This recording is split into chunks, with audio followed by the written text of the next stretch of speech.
Welcome back to The Explainer. So we've all felt it, right?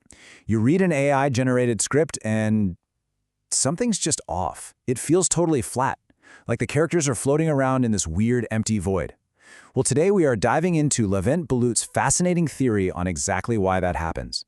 We're going to break down his objective projection framework and a game-changing concept called scene residues. We'll look at the actual physics of literature and see how tools like information friction can counter those sterile, flattened narratives that artificial intelligence keeps spitting out.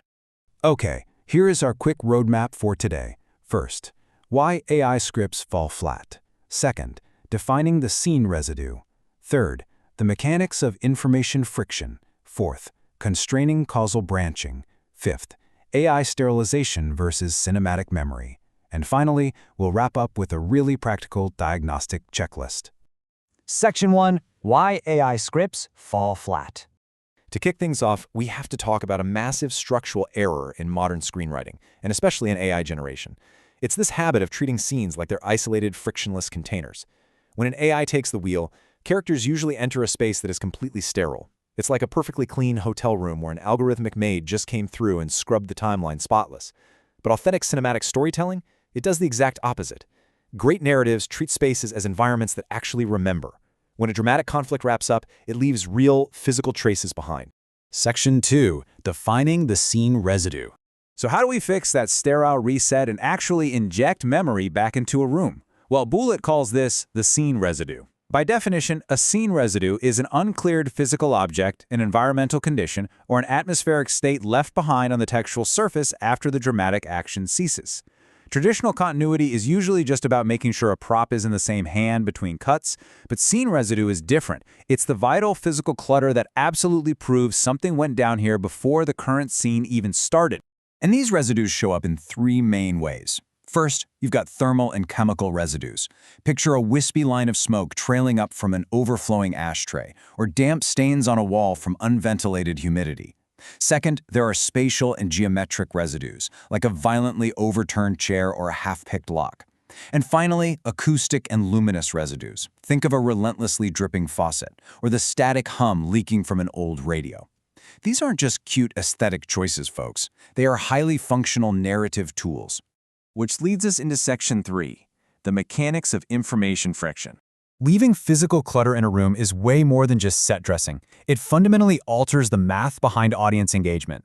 As Bulut puts it, quote, "Something occurred here recently, and its physical impact remains unresolved." When a scene opens and you spot an uncleared object before anyone even utters a single word, it forces you out of a passive viewing state. Your brain instantly starts trying to solve the micro-mystery encoded right there in the physical environment. And here's the actual formula for it. In narrative engineering, information friction equals the rate of new information over time multiplied by the uncertainty ratio.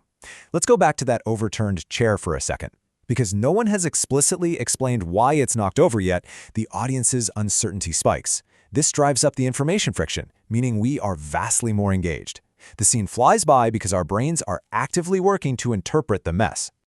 Moving right along to Section 4, constraining causal branching. Now, these residues do a lot more than just create cognitive load. They actually steer the direction of the story.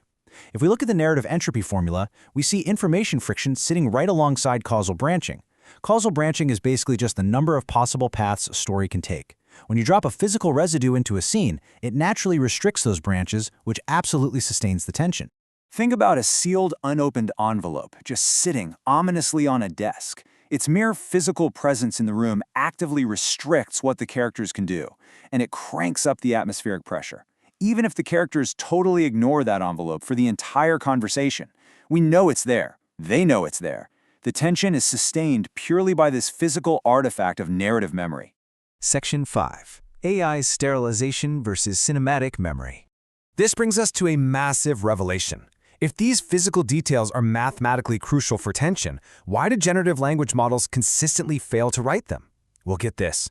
An empirical benchmark study revealed that when it comes to detecting vital spatial memories, AI scores a near-zero inter-rater agreement, literally 0.00 to 0.02. This proves that large language models consistently fail to detect atmospheric contradictions. Because AI is designed for clean, predictable text, it sees physical residue as inefficient noise. So it acts like an overzealous cleaner, throwing out the clutter and completely sterilizing the narrative. It's the root cause of why AI writing feels so homogenized. Finally, Section 6, the diagnostic checklist. So how do we fix it? Let's take all these theoretical mechanics and turn them into a practical toolkit. Bulut provides a 4-point diagnostic checklist to guarantee your scenes preserve spatial memory. This effectively lets you manually inject information friction back into a sterile space. Here are the 4 questions you need to ask yourself. Number 1, the prior scene artifact. Is there an uncleared physical object from a past conflict, like a mug of cold tea? Number 2, atmospheric encoding. Is the tension actually encoded through physical residues, like an open, freezing draft, rather than just lazily telling us a character is angry? Number 3, the action obstacle. Do your characters have to actively step around or deal with this mess? And finally, number 4, the ultimate check. The sterilization test. If an AI generated your exact scene, what inefficient, implicit physical detail would it immediately try to clean up? Whatever that is, find it and restore it to your story. So, as we wrap up today's explainer, I want to leave you with a powerful question for the next time you read or write a narrative space. Are you letting your scenes remember, or are you letting them be flattened into a frictionless void? Thank you so much for exploring the mechanics of story with us today. Keep an eye out for those residues, and we'll catch you next time.